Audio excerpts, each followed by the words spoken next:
మోర్చా కేంద్ర కార్మిక సంఘాలు మరియు ప్రజా సంఘాల ఐక్యంగా ఇచ్చిన పిలుపు మేరకు దేశవ్యాప్తంగా 500 జిల్లాల్లో, మన రాష్ట్రంలో 26 జిల్లాల్లో ప్రదర్శనలు, సభలు జరుగుతూ ఉన్నాయి.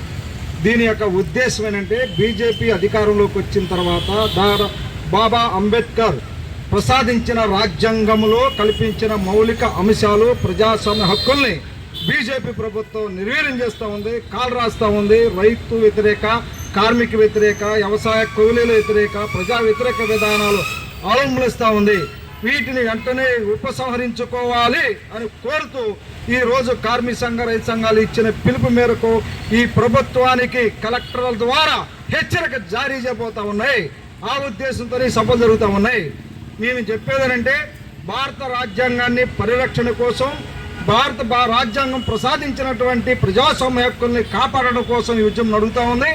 రెండో అంశం ఏంటంటే, దాదాపు దశాబ్ద కాలం నుంచి రైతులు తీవ్రమైనటువంటి వ్యవసాయ సంక్షోభంలో కూరుకుపోయారు. ఆ సంక్షోభం నుంచి కాపాడటానికి, రైతుల ఆదాయం పెంచడానికి డాక్టర్ స్వామినాథన్ సిఫార్సుల మేరకు C2+50% కలిపి అన్ని పంటలకు సమగ్ర వ్యయానికి 50% కలిపి మద్దతు ధర ప్రకటించి దానికి చట్టబద్ధత కల్పించాలని కోరుతా ఉన్నాం. 2 మంది బీజేపీ పరిపాలనలో ఆత్మహత్యలు చేసుకున్నారు. మరి ఆత్మహత్యల నుంచి రైతులను కాపాడడానికి కేరళ తరహా పద్ధతుల్లో రుణ ఉపశమన చట్టం తీసుకురావాలి. ఒక్క పర్యాయం దేశంలో ఉన్న రైతులందరి అన్ని రుణాలని మాఫీ చేయాలని. మూడో అంశం ఏంటంటే, ఈరోజు అనేక దశాబ్దాల పాటు పోరాడి సాధించుకున్న కార్మికుల హక్కులను కాలు రాస్తూ ఉంది. వాళ్ళ హక్కు సంక్షేమాన్ని నిర్వీర్యం చేస్తా ఉన్న నేపథ్యంలో 4 లేబర్ కోడ్లు తీసుకొచ్చి ఈరోజు కార్మికుల హక్కుల్ని లేకుండా చేసిన పరిస్థితుల్లో తీసుకొచ్చిన 4 లేబర్ కోడ్లను వెంటనే ఉపసంహరించుకోవాలని చెప్పేసి కోరుతా ఉన్నాం.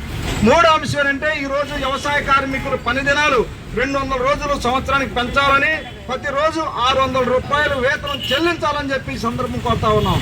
నాలుగో అంశం అంటే, ఈ దేశంలో 80% ఉన్న కౌలు రైతులకి వాళ్ళకి సమగ్రమైన ఒక చట్టం కావాలి. కౌలు రైతుల రక్షణ, వాళ్ళ సంక్షేమం కోసం ఒక సమగ్రమైన చట్టం తీసుకురావాలని ఈ సందర్భంగా కోరుతా ఉన్నాం. అందుకనే కేంద్ర బీజేపీ, అదేవిధంగా మన రాష్ట్రంలో ఉన్న కూటమి ప్రభుత్వాలు రైతు వ్యతిరేక, కార్మిక వ్యతిరేక, ప్రజా వ్యతిరేక విధానాలని ఉపసంహరించుకోవాలని, లేకపోతే రాబోయే కాలంలో మరింత ఉద్యమాలు చేసి ఈ ప్రభుత్వాల మెడలు వంచడానికి వెనకాడబోమని ఈ సందర్భంగా హెచ్చరిస్తా ఉన్నాం. నా పేరు పి. జమలయ్య, ఆంధ్రప్రదేశ్ కౌలు రైతుల సంఘం రాష్ట్ర ప్రధాన కార్యదర్శి.